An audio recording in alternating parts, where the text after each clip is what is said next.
Okay. Well, good morning, everyone, and welcome to WCEC's Affiliate and Partner Webinar Service. Today's webinar topic is Enhancing DSM Program Portfolios to Reflect EPA's new 111D rules. Our speakers today are Mike Weedall, a Senior Advisor for eSource, and Tim Stout, a Senior Fellow also at eSource. Mike Weedall is the former Vice President of Energy Efficiency at the Bonneville Power Administration. And prior to that, Mike headed the energy services and electric transportation work at the Sacramento Municipal Utility District. Mike currently supports eSource on a variety of initiatives as a senior advisor, including eSource work to track and advise on Section 111D.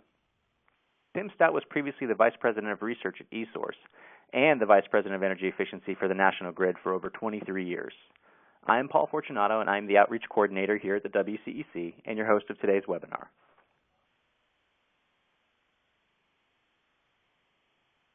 These webinars are a service provided by WCEC to help inform and guide potential energy efficiency decisions for utility DSM programs and beyond. We at WCEC hope you find these webinars valuable, as they are only offered to our affiliates and partners who support this research.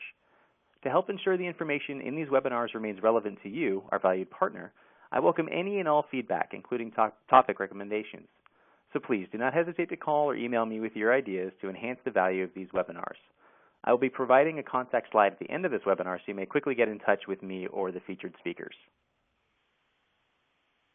So what's new at WCEC? WCEC's latest newsletter for August has just been released, and this month's newsletter includes updates from the Rainwater Reclamation Project and our work utilizing new strategies for ground source heat pumps. Also included is an invitation to join this year's ETCC Emerging Technology Summit, which you may all already be aware of. This summit is a two-day interactive conference gathering of more than 500 stakeholders in the energy efficiency and demand response emerging technology sectors. The focus for this biennial conference is to learn, ideate, and debate the intersection of utility programs, technology, market drivers, customer engagement, policy, and implementation in order to impact the advancement and adoption of emerging technologies. Also, a new WCEC webinar is now available to view online on occupancy sensing adaptive thermostat controls. If you have a question regarding today's presentation, you may ask it directly in the chat channel, or if you'd like to speak to the presenter and to the audience, you can request to be unmuted from the same chat channel. I'll be monitoring these questions, and we'll save the questions and ask them to our presenter in the order they appeared at the end of the presentation. Our next webinar event is on September 23rd, and it will feature some energy-saving technologies and strategies for the often overlooked energy use market of laboratories. Our speaker will be Allison Paradise from My Green Lab. I will send out the initial invitations for this webinar within the coming weeks. This webinar is right now being recorded, so if you'd like a copy, please contact me. I will post our contact information at the end of this webinar. Today's topic, once again, is Enhancing DSM Program Portfolios to Reflect EPA's new 111D rules. And now let me welcome Mike Weedall and Tim Stout. Mike, I believe you'll be going first. I will change the presentation to you.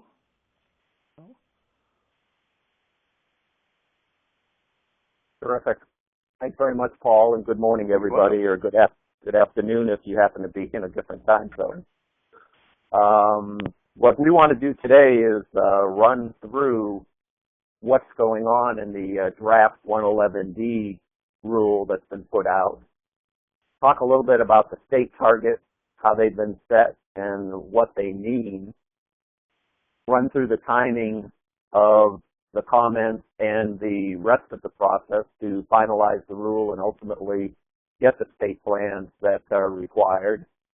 I want to briefly touch upon the fact that there are some legal challenges out there to 111D and, what we're thinking about that.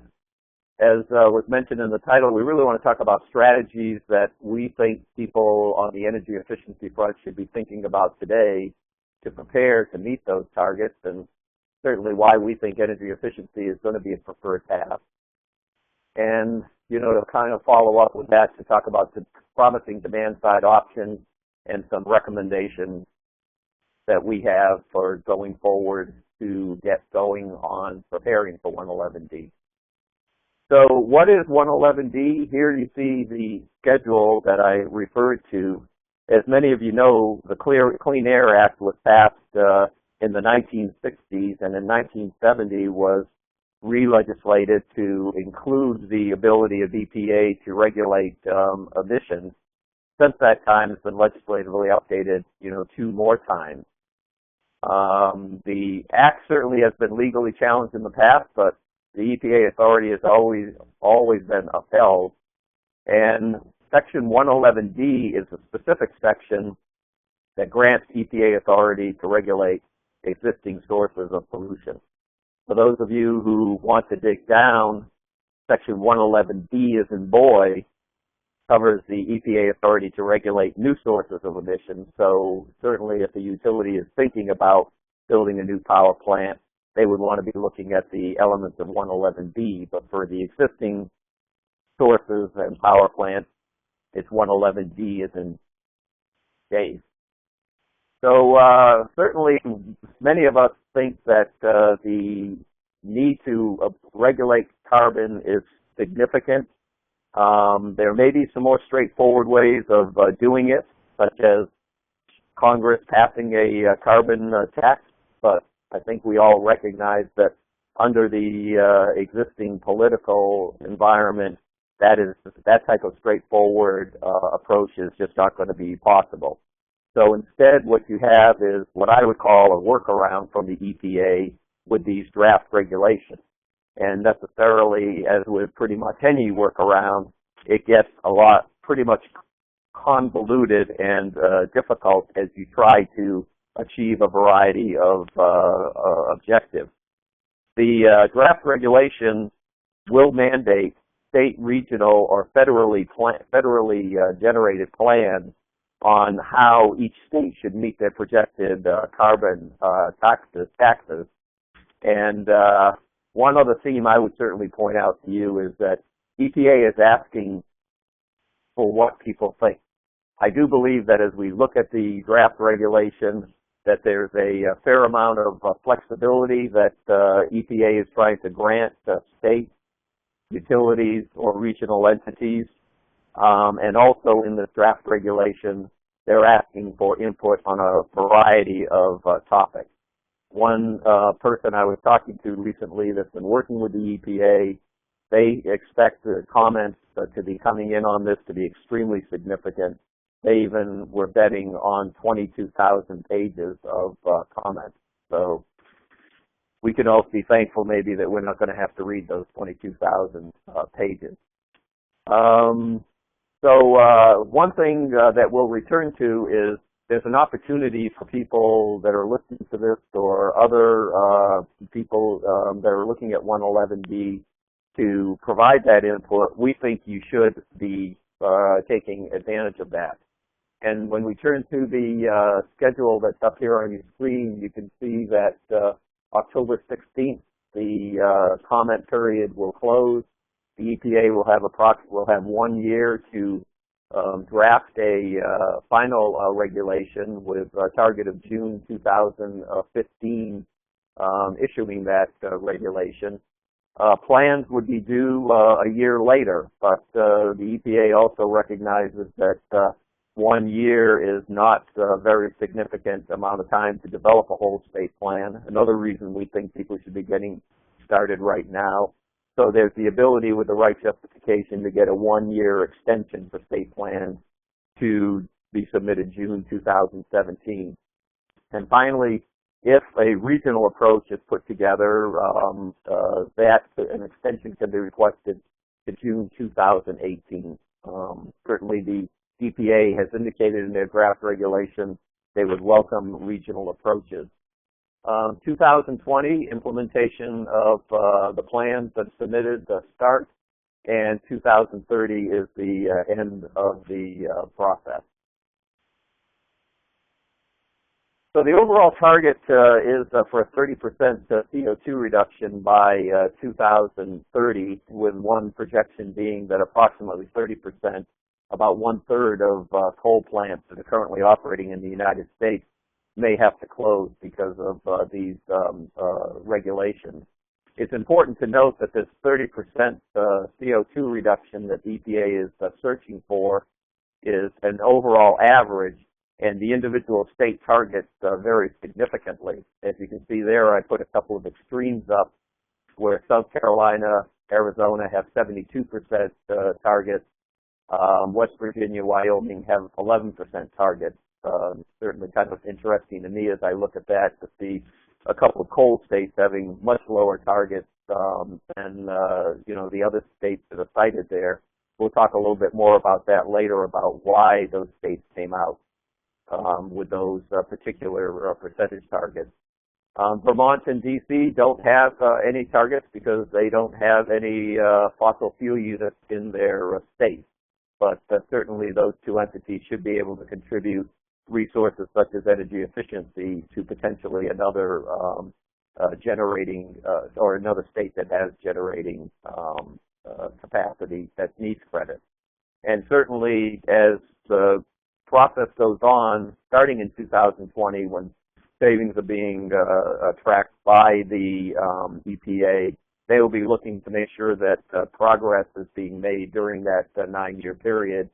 If a state falls behind, then they'll have to work with their regional EPA office to make sure that they get back on track. The plans, as I mentioned, are going to have to be submitted in 2016, or they can get the extensions that were talked about. We all know also that there is one regional entity that is already operating in the states dealing with the emissions, and that's the RGGI initiative up in the Northeast. I would point out to you that here in my neck of the woods, the Northwest, there are discussions that are taking place about forming a consortium of Western states to submit a regional plan. So this again is one of the benefits, I believe, in states getting started earlier.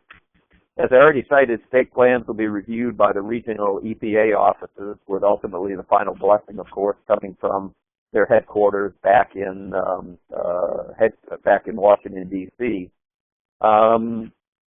Certainly, if you do have questions about what should be happening in your state or to get guidance, it's best to be having those questions directed to your regional office because that will be the first line of review. One element of the draft rule is that state plans and their elements must be federally enforceable. I would say to you, I cannot answer that question today about what the heck it means to be federally enforceable. That is one of the areas I think that there's going to be a lot of questions about, and there are going to have to be a lot of guidelines provided by the EPA. But, we all know that many of the demand-side programs have been primarily driven by the utilities and regulated at the state level, such as PUCs, et cetera. This enforceability issue, this responsibility issue, to me, is a very gray area that's going to have to be get a lot of definition from the EPA. Certainly, if the EPA determines the plan and proposal is not federally enforceable, or if it doesn't meet the criteria that is set out in the final regulation, the EPA could end up writing a state plan. Certainly, there's some, thoughts out there that this might be an analogous development to Obamacare, where certain states determined that they weren't going to write their state plans and would instead just let feds take over on that. I would point out that it's interesting to me that while a lot of the focus that we have today is on energy efficiency, and those programs have traditionally primarily come through utilities, in developing these plans, typically it's going to be the air agencies in the various states that are going to be lead agencies in submitting the plan. And I certainly think that a lot of these air agencies have not been used to dealing with traditional energy efficiency, the program structures, and the relevant issues and challenges. So, not only are the air agencies going to be required to bring, their other actors within the state, interested parties, utilities, regulators, et cetera, and coordinate all that, but I do think that one of the challenges, for those of us that primarily work through the utilities, is to educate the air agencies as to, how they should be structuring these submissions. Here's a component of what is in the plans that will be required. As I mentioned already, there are many details and elements that have to be clarified and specified, in the plan that is submitted. EPA, again, is offering significant flexibility for options by state, which I think is an extreme positive, but again is going to complicate the review and approval to make sure that the standards ultimately that will result in carbon reduction are going to be achieved. I certainly think some of the key issues that are going to have to be commented on or resolved by the EPA, and this is far from a comprehensive list, but the key issues that I see out there is what is going to be the baseline against which incremental energy efficiency will be measured. And we'll talk in a moment about the fact of, existing programs will not count towards the credits.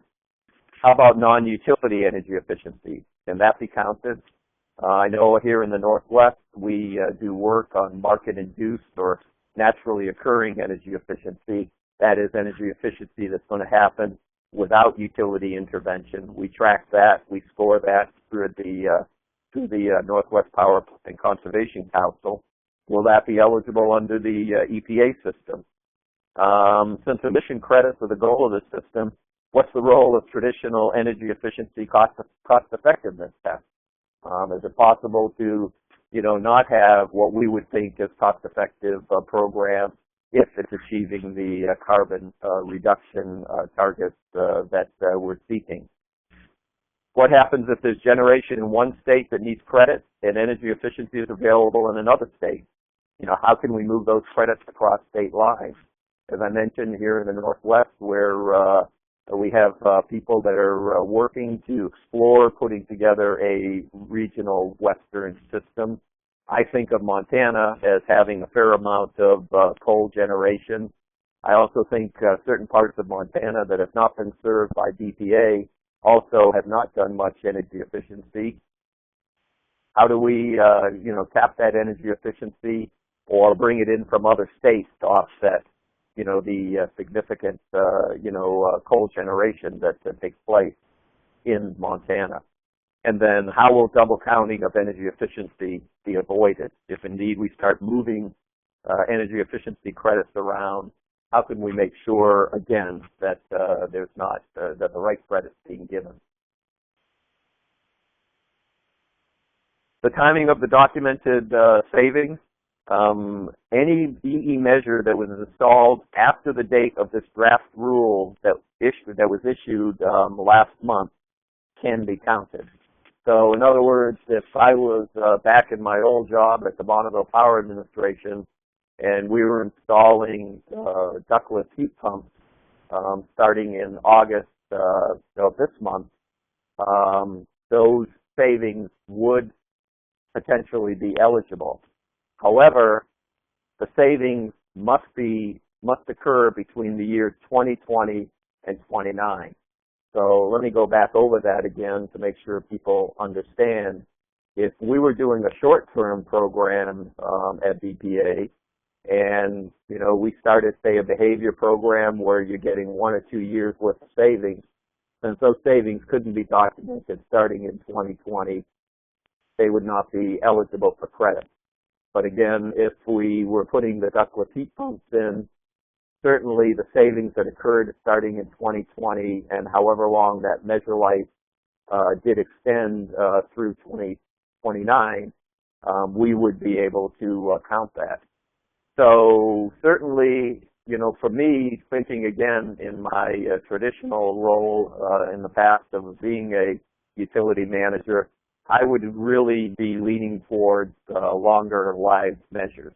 shorter-lived measures that wouldn't get me into that period of time, or if they were at the end of their useful life and weren't going to be getting as many savings as if they were initially being installed in 2020. These are the types of things I would be thinking about today. Certainly another example of what I would be thinking about today is, and again, this is a real issue here in the Northwest, we've typically not had a big peak load issue, but we are now starting to look at the role of demand response, particularly in the public utility sector. And certainly if I was thinking about developing demand response programs today, I would be asking the questions of what the impact would be starting in 2020 and beyond, as far as carbon credits from a program, a demand response program that we might be just starting today. So as I mentioned before, early EE adopters will not get credit for the savings that are generated, prior to 2020. So we need to be thinking about the timing of when those measures go in. And certainly, I think there's going to be some real advantage to mature utility programs that are out there today and have the foundation to already be considering this and restructuring their programs to meet this set of requirements. As far as legal challenges, just a quick summary here. As you can see, there's been a couple of lawsuits that have been filed. Not a big surprise that a big coal company like Murray Energy is, not agreeing that, this regulation of carbon is the right approach. But also, I think there's a very interesting challenge from 12 states that basically are complaining that this proposed rule is subjecting the states to double regulation. That is that in another part of the Clean Air Act, the EPA is authorized to regulate emissions from the power plant. And now with this development of a draft regulation in Section 111D that, has not been used before by the EPA, these states are saying, double jeopardy, this is not appropriate. We should just have the existing regulation. Obviously, 111D allows the EPA to move much more beyond existing regulation of emissions and, specifically covers the carbon. So we'll have to see where that goes. It's also very apparent that every time the EPA has moved in the past as far as regulating emissions, the authority of the EPA to do that by the Supreme Court has been upheld. And not long ago, when the EPA was doing some other work, some other regulation in the carbon area, it again went to the Supreme Court that carbon was ruled to be a gas and eligible for regulation to the EPA. So we'll have to see how all of these legal challenges work out. But on the face of it, it would appear that those challenging the EPA had a little bit of an uphill battle. But, we'll again have to see over time how the courts rule. But, with the long lead time that we can see between now and 2020 when implementation is going to take place, it does appear that legal challenges will ultimately be resolved one way or the other. So I don't see the legal challenges being likely to hold up implementation. One other editorial comment I would make is certainly tell me, the outcome of the presidential election in 2016 and which party may put a candidate in the White House, and that certainly might have a direct impact on, where this proposed rule evolves to. So the key foundational elements of the target, I won't go into a lot of detail here except for the last bullet.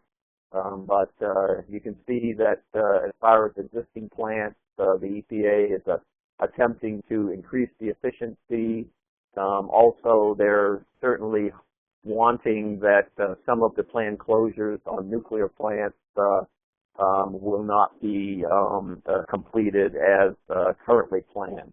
So we'll again have to see how that goes, because obviously continuing to have the resource of a nuclear plant would be a big benefit to achieve carbon targets.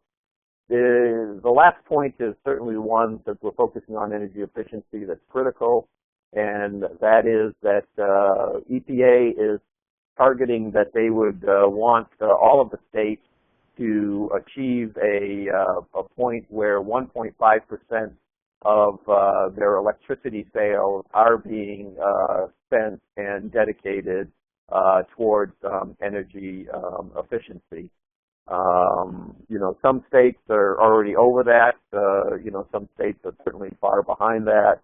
But they actually do have a planned schedule for the various states to be adding 0.2% spending per year to ultimately get to that 1.5%.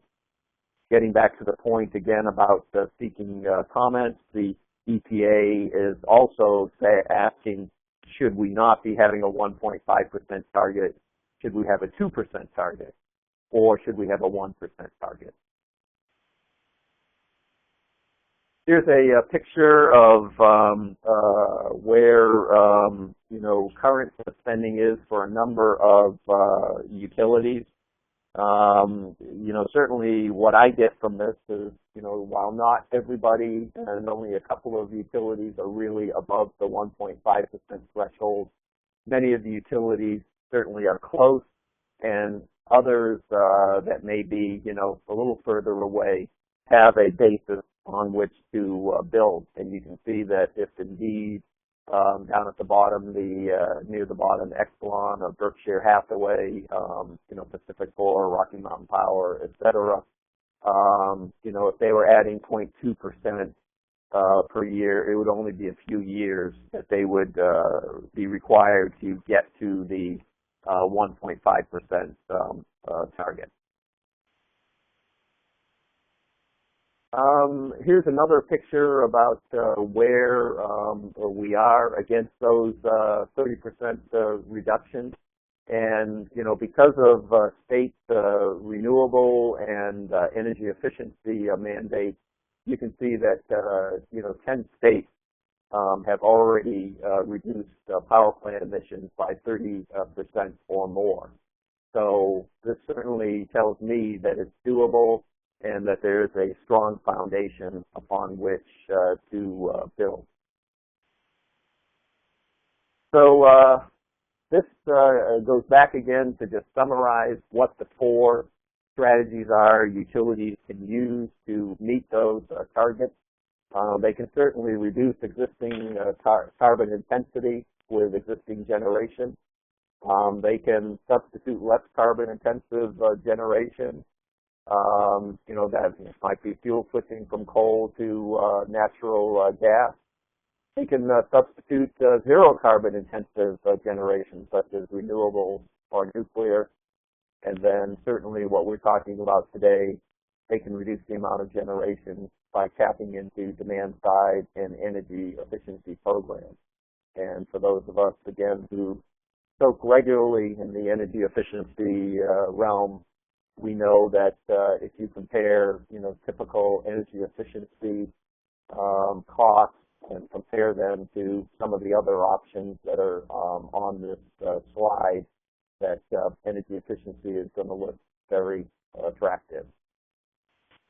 So with that, I think I'm going to pause and turn to Tim Stout, who's going to chat with us for a few minutes. Tim? Great. Thank you, Mike. Paul, if you can advance slides, or Mike, for some reason don't seem to be able to do so.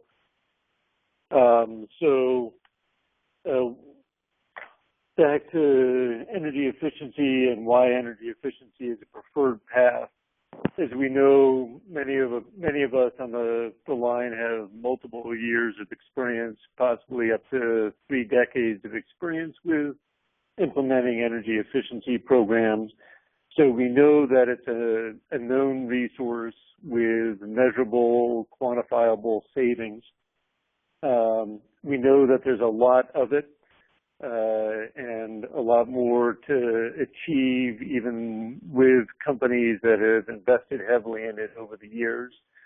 Having run programs at National Grid for a number of years and having account managers year after year say we're running out of opportunities for a number of reasons, including the emergence of new technologies, new strategies for promoting programs. It always seems that there's a lot more savings to be had. So we also know that we can secure it in a particular time frame. And as Mike pointed out, the 2020 to 2030 time frame is a critical point for 111D. We know that if we set targets to achieve savings in those years, we can achieve them through energy efficiency. There are also a number of secondary benefits to efficiency, including job creation. It's a great way to get customers involved involved with the utilities and paying much more attention to their energy consumption. And then there are lots of transmission and distribution benefits that can be reaped from energy efficiency. One of the big questions that will arise is when we looked at the four components on the last slide that Mike discussed, the four strategies states can use to meet targets. One of the great benefits of efficiency is the value that it has in addressing end-use customers' needs and making sure that your utility is focused on what customers want and looking at how they can reduce their electric bills. So there's a huge benefit of efficiency over the other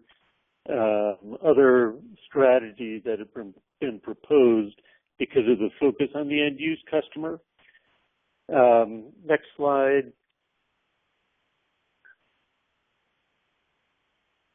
The targets that have been set by state are seen as, or can be seen as, somewhat unfair to some states. And those states that have been early adopters of efficiency and who have high targets, they can be seen as having having achieved significant value or benefits in reducing CO2 through their efficiency programs over the years. But those benefits don't accrue until after the final rule is in effect. So this is a key component of the proposal that's open for discussion, and that's another point I'll underscore. And Mike will touch on this at the end, that this is a lot of what we're discussing is open for much more discussion in the coming year. So getting your comments in is very important.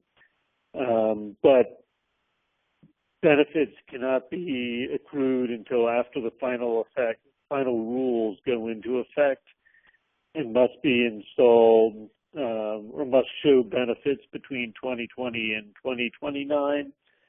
So early adopters can be seen as being penalized. Slower states or states that have not moved to efficiency as quickly as others have a great deal of low-hanging fruit left that can be tapped. So they're in the catbird seat in terms of driving forward with efficiency. The states that have nuclear plant closures will have a tougher challenge. A number of states are facing closures, and achieving the goals over the coming years will be harder for those states.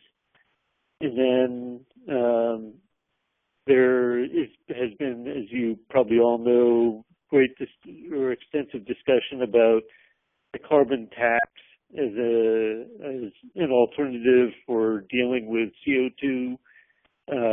This strategy that has been put in place is seen as a more equitable way to deal with CO2 in the coming years.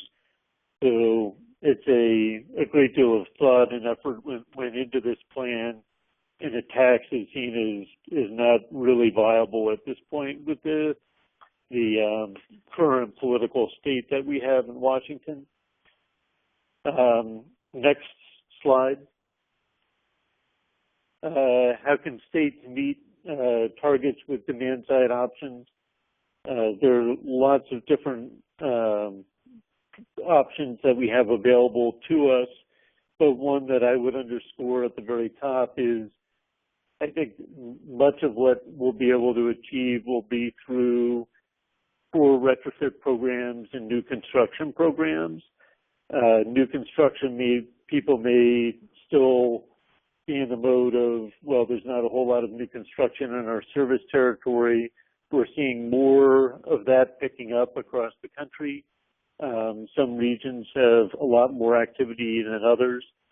What's critical there is those buildings are going to be built or going to be in place for at least 50 years. And now is the time to do that efficiency and to get as much efficiency in new construction as possible. And you can often do that at a lower cost than doing retrofit. As noted before, huge amounts of retrofit have already been tapped, but with new technologies, new strategies, there's lots more retrofit that is still waiting to be tapped through efficiency programs.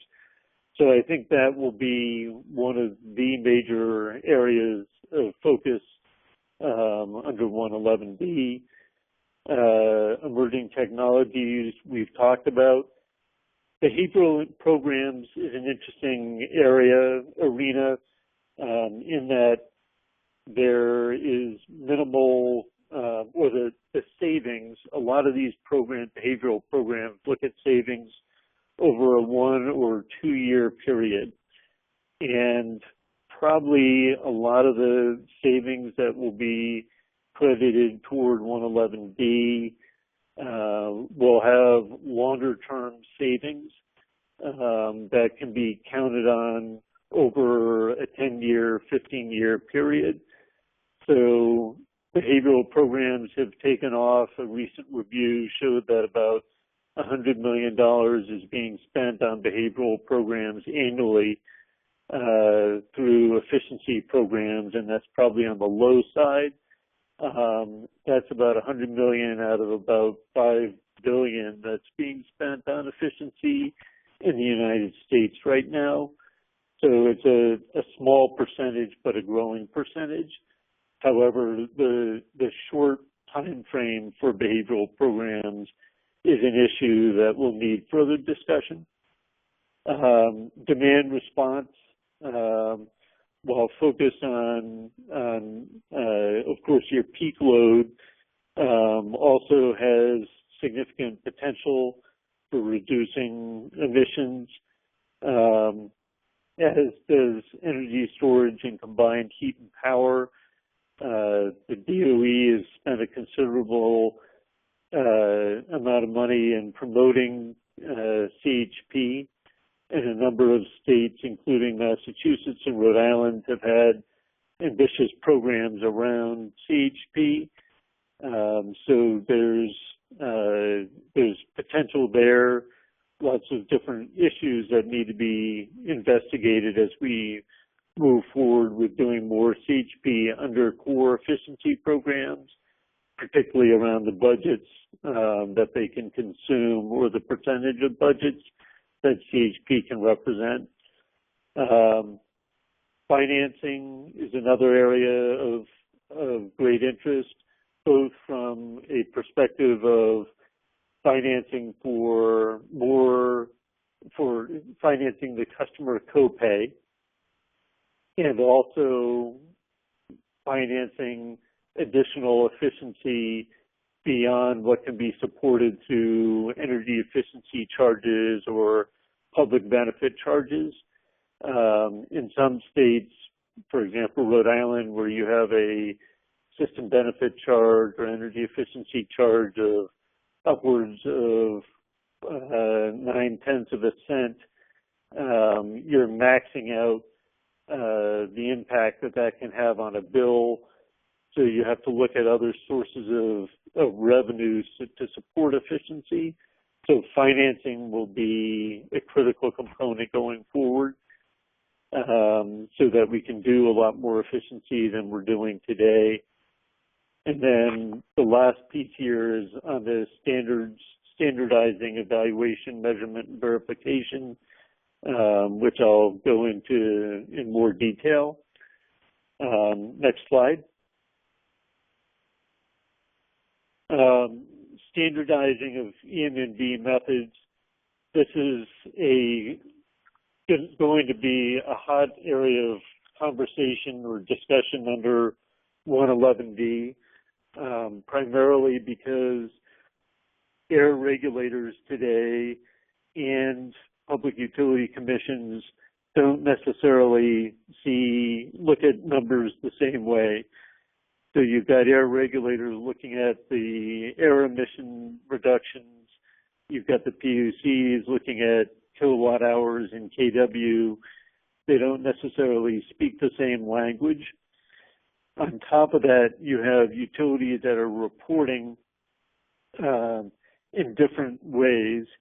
So when we have a tool called DSM Insights that looks at about 130 utilities in their annual reports and regulatory filings, so that we can pick out patterns of spending and savings across these programs. It is quite remarkable how different utilities report different ways, or report their numbers in different ways. So it's very difficult, as those of us who've been in the field for years know, it's very difficult to come up with an apples to apples comparison of how much is being spent on efficiency or what the savings are. That needs to be, that's an area much easier said than done, that needs to be rectified so that air regulators, when they look at what the emissions reductions are across, or the KWH and KW reductions are across multiple utilities, they're looking at apples and apples. They're not looking at apples and oranges. So there needs to be a lot more consistency in how EM&V is done, and then how that is carried through to the reporting that's done.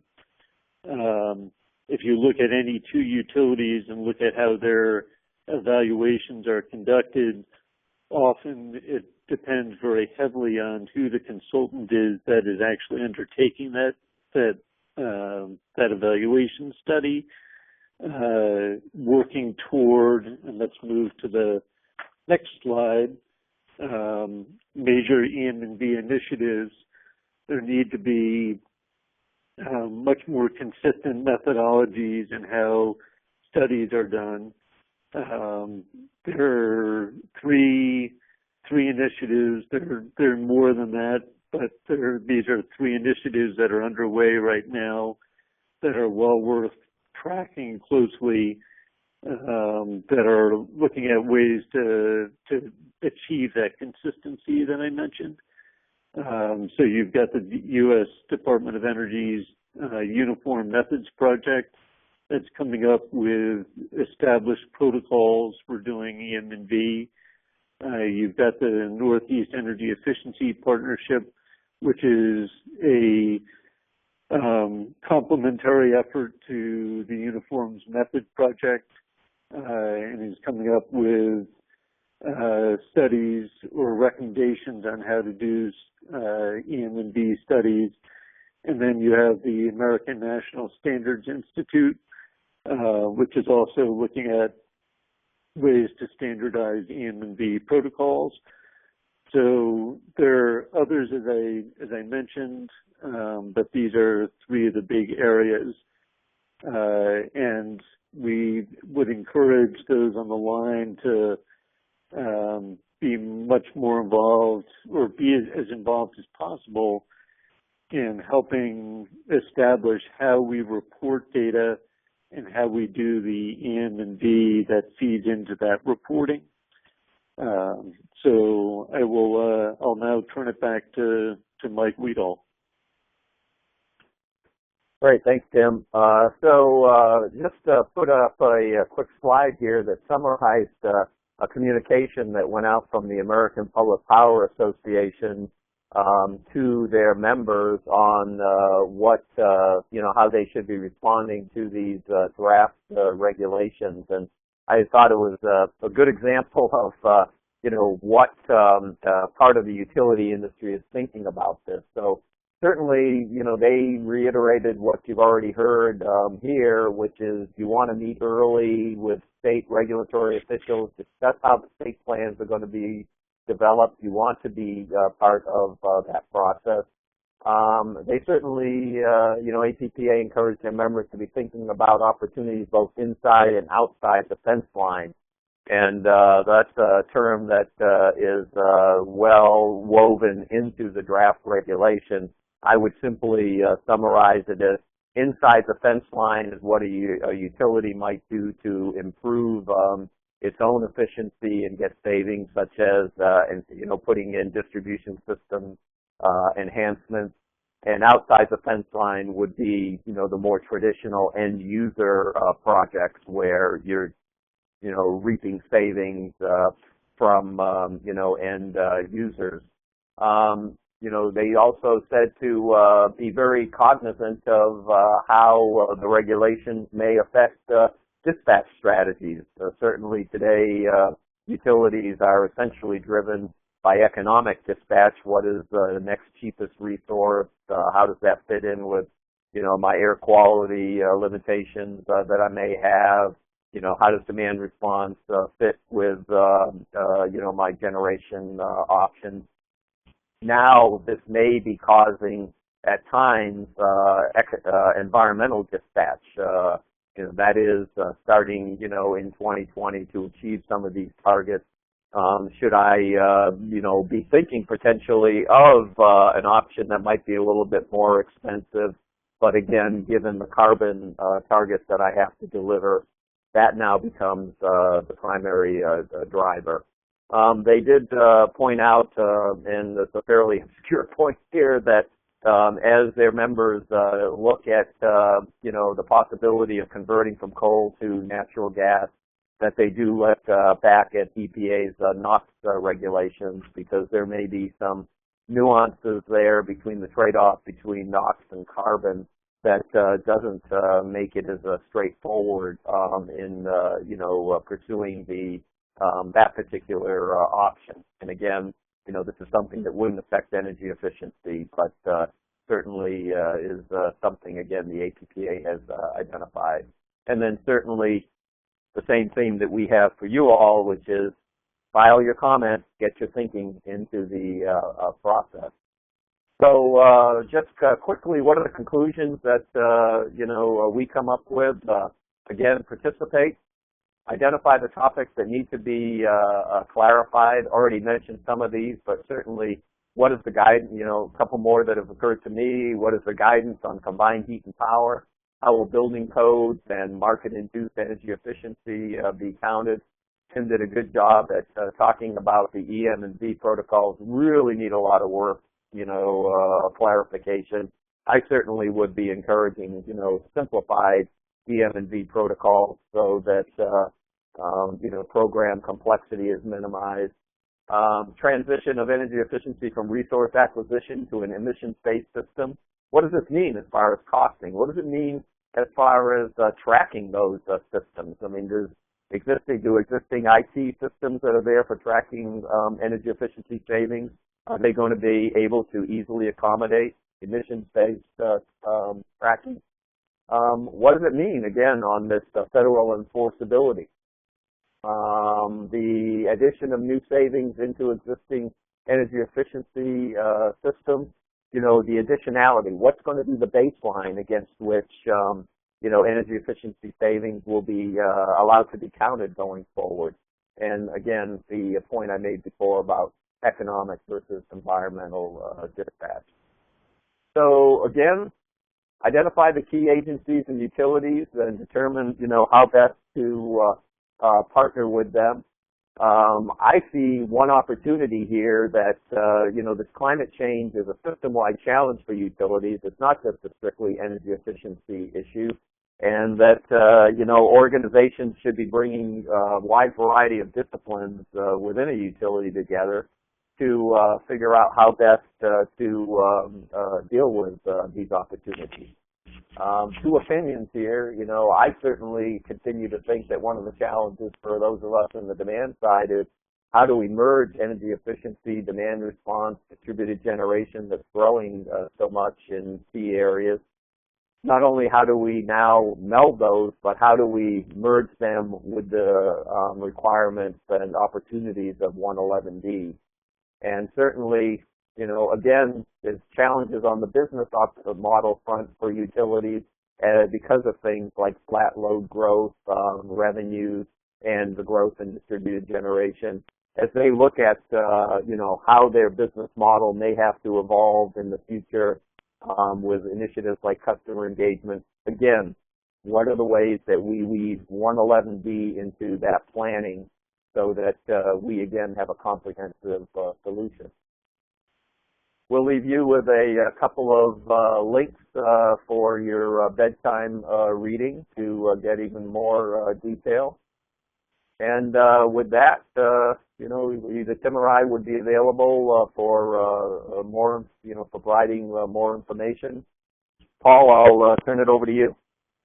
Great. Well, thank you, Mike. That was a really great presentation. I'm going to go ahead and open this up to some questions. So if any of you have any questions or any comments, please go ahead and type it into the chat window.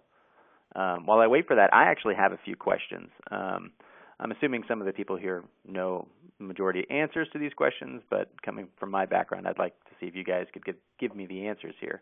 So who are the regional air agencies that, you know, these utilities need to be contacting? Well, I think, Paul, with each state typically has an air agency. Let's use California as an example. You know, they do have, you know, a very active and strong air agency, obviously, because of the challenges in that state. That would be the agency that has been identified, the lead agency in California to pull this together. So, you know, they're going to have to work with the California PUC, the California Energy Commission, the utilities, you know, the public power utilities that are there, as well as the interest groups to, you know, develop their state plans. So, yeah, typically there's one air agency in each state. Okay. I have a couple more questions, but I think I'll go to Jeff first. Let's see. Here's a question about EM and V. You know what? I'm going to go ahead and unmute you, Jeff, and let's let you talk with them. Let's see. How do I unmute this gentleman? I can make you a presenter. How's that? There we go. Jeff, are you there? Yes, I am. Great. Can you hear me? Yep, yes, great. We can. So I had two quick questions. One about early adoption. You had in here one of the slides noted that the savings need to be in place between 2020 and 2030 in order to count, and that measures, you know, could be installed before then as long as the savings delivered during that period, but that only measures installed after the final rule was adopted would count. What's your view of the likelihood, you know, in order to encourage some additional early adoption, do you think it's likely that the EPA would consider, people have argued whether measures installed after the issuance of the proposed rule should count, so anything after June 2014 should count. Any thoughts on likelihood of that, or are we just stuck with after the final adoption? Well, actually, I didn't do a good job and left Tim hanging out there a little bit because I didn't make the right. I think I could have clarified the wording on that slide better. From my understanding, and I think I stated this a little earlier, anything after the draft rule has been put out can count. So, if BPA or PG&E was putting measures in, this month, even though it's a draft rule, as long as the measure lives went into 2020, then they would be eligible. So we need to clean that up a little bit. I'm sorry for the confusion. The two slides had two slightly different things in there. So that's what I was wondering. I mean, people have questioned whether EPA will allow measures installed after the proposed rule to count, even, one way or the other. So I was just curious and whether you heard anything more about that, likelihood of success of that strategy. Because we'd obviously count what I don't think any of us, Jeff, want to be able to try and prognosticate on this. We can all take out our Ouija boards and probably do just as well, with that. But I do think that's a significant question as far as, the additionality, what's going to be the baseline, what's really going to go into, allowing those savings. So, thanks for picking up that little nit that we had in the presentation. Yeah, no problem. And on EM&V, what's the, I agree with quite a bit of what you all said, probably all of what you said about EM&V. What's your view of the timing? At what point would an improved EM&V system or approach, as you described it, at what time would that need to be in place to really be effective? I mean, how do you feel states need to have that in place as they're developing their rule, or is it the kind of thing that's has to be done by midnight the day before the rule, their compliance plans go in as they're developing their plans, or, what's your view of that? Tim, I can take that. Jeff, my view on it is that states are still so far from having consistency in EM&V and reporting that it's going to take at least, the sooner, in answer to your question, the sooner the better we can get those systems in place for consistency.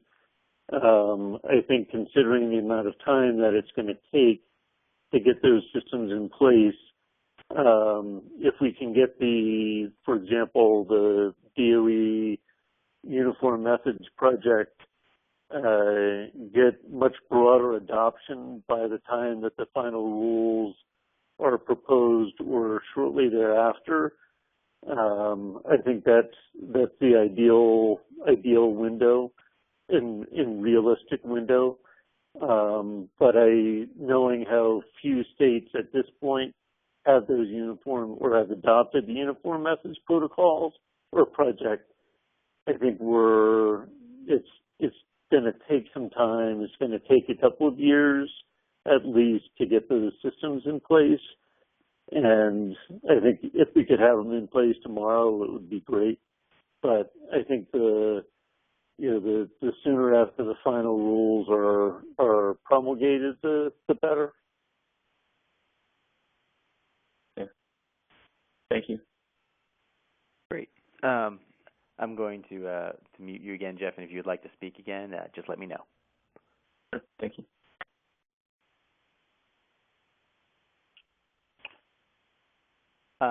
Do we have any more questions? I actually have one while everyone else thinks about theirs. You may have mentioned this in the presentation. I'm not sure if it was specified, but at least for me, I'm not sure of what are the carrots for the utilities here. Is it just the thought that carbon tax is what the solution is for the EPA to find ways to regulate the carbon emissions and therefore push utilities to actually start reducing energy use in this sector, or Are there rebates? Are there tax credits? Is there also something similar to the deemed savings portfolios credits given by the CPUC to utilities in California? Yeah, that's an interesting question, Paul. As far as what the carrots are for the utilities, I would probably think that most utility executives look at this and don't immediately think the word carrot or what's there. Right, they think of the stick part, not the carrot. yeah, and it's when you read that regulation, it's for those of you who printed it out and looked at that 3/4 inches of paper, it's hard to think not a stick. But I do think it'll be interesting for progressive utilities and utilities that are able to strategically position themselves. There can indeed be carrots. I mean, one of the things I mentioned was, hey, the utility industry has, certainly a number of issues, but one on the front of what's the utility business plan, that a number of them, might be morphing to. This could become a viable strategy. I mentioned an example, here in the Northwest that's being discussed of, what about a state that's got a lot of coal, that needs to be offset. And you've got, states that are close by with very mature energy efficiency delivery models. Why not have a utility in the state of Washington be selling, credits to the state of Montana? And certainly might, become a profit, line there. So I don't have a complete answer for you, but I do think that this is the opportunity for all of us to be extremely creative and figure out, okay, how do we take this opportunity? Because, energy efficiency sure looks like a good opportunity to me. So under this system, how can we really maximize that? Yeah. So basically, the answer is the carrot is what the utilities choose to make of it in many ways. Mm-hmm. Is okay. Yeah. So obviously there's this is happening regardless. How do we make lemonade out of this? Got it. Okay. Are there any more questions from the audience?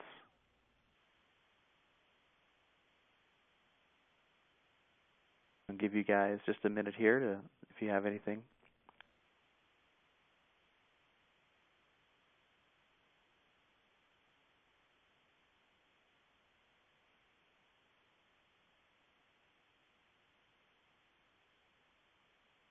Okay. I'll try and finish with this last question of my own as well to either Mike or Tim. Kind of going back with what Jeff was talking about, how do we, as researchers, get involved in helping either coming up with or guiding some of the M&V protocols? Because I totally agree. I can see that as being, just so much easier said than done, creating some sort of standards for this. I'll take a stab at that, Paul, and I think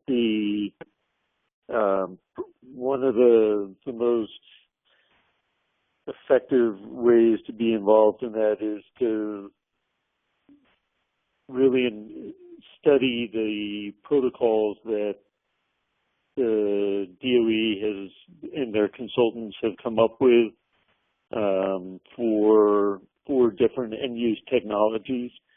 So a huge amount of effort has gone into developing those protocols and how you evaluate those technologies. Mm-hmm. I think there hasn't been broad adoption of those yet, but I think considering the amount of thought and professional expertise that has gone into developing those, we need to start, or it would benefit us all if we started with those. And I have no stake in the success of those protocols, but I have been following this debate for quite a long time, and am still dismayed when I see such wildly different approaches to evaluation today. when we should be achieving much more consistency. So I think the first step is, the most important step is adopting those protocols, really studying them, understanding them, and having utilities require their consultants to use those protocols. And getting feedback on, well, if we can't use them, why is that?